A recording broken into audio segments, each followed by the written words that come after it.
Pardon the noise, we're kind of near a major road and there's some generator noise, but basically, if you didn't see our video about this, this was the Airstream power cord, and it got pretty well melted. The rest of this cord is still good. I'm going to go ahead and replace the end, and I'm going to show you how in case something like this happens to you and you've got a perfectly good rest of the cord. You can just put a new end on it. What we'll be left with, what we'll have when we're done, is a very good extension cord if we need to park really far from a power post for some reason, and it'll just be a spare in case we need it. With Dreamboat running so well, we're excited to dive back into some of the interior work and not have to spend our time on any of the mechanicals. We're headed to South Texas right now, and a lot of our projects have been related to keeping ourselves cool. We're looking into some more camping opportunities through the fall, so there may be some weirdness with the order of our videos, but we're hoping that we can make slow and steady progress on Dreamboat and keep moving forward with that project. The first step is to peel back the rubber covering and to remove the screws to take this off.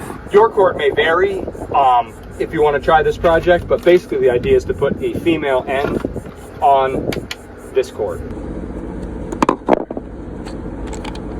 All right, these 3 screws are loose. The next step is to remove the screws that hold the clamp on the back side to keep the cord from pulling out.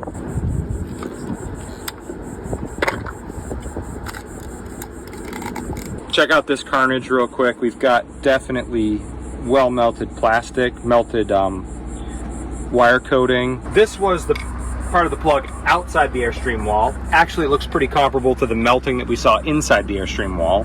Melting in the wire coating, badly deformed plastic. Now that I have this exposed, I'm gonna cut it off so I've got clean wires.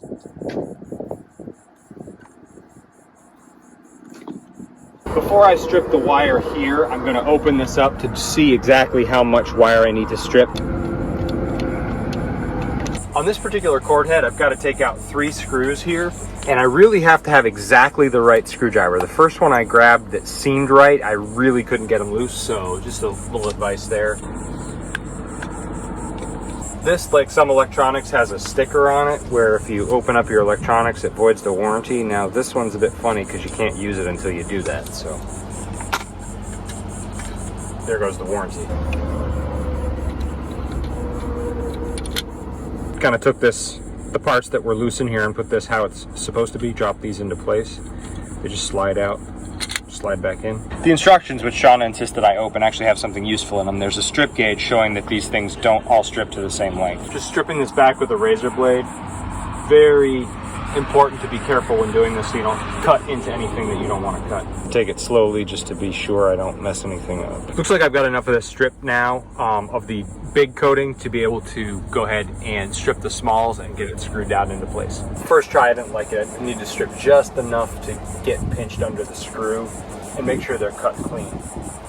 It's asking me to cut off about, or to strip back about 12 millimeters of wire.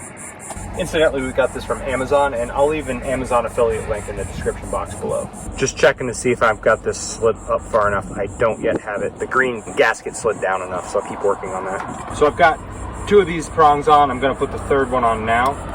The instructions recommend forking the wires so that you'll slide this in on either side. Let's see if I can demonstrate that here. Like that. Now that I've got these in here, I'm going to kind of wrestle them into place, and hopefully everybody will go where they need to go in the body of the plug. You can see right now I should clip off that little bit of tail that I have so that it slides down in.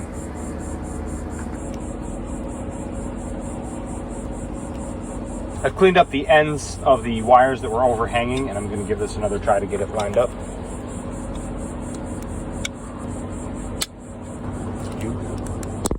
I'm pretty happy with the way the cord has come through here and the wires are arranged.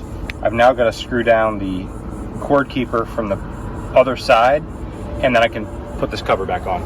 I have to say I like using the upside down plano case. It's got my screws held right where I can grab them to reassemble. So those Sportsman cases, we use them as like a picnic table. We've used them as a work table, Grilling stand. a grilling stand.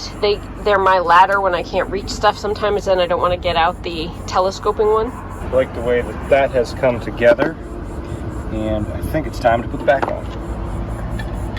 When I squeeze this closed, I can see that it doesn't want to quite close this gap, and I think I know why.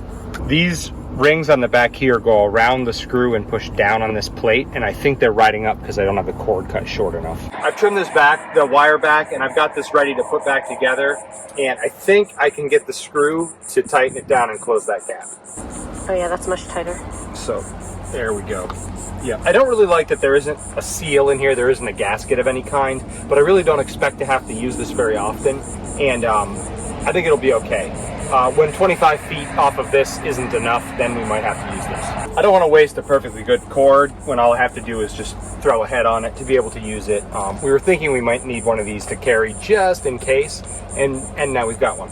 On this type of cord, just as a quick check that the internals of the outlet are lined up correctly, I should be able to, yep, there it is, plug it into itself. I haven't tested it with power yet, but I'm pretty happy with how this went together, and I'm confident it should be fine. Since I've got my electrical toolbox out, there's a couple other things I want to do, so I'm going to go put this away and get started on the rest of them.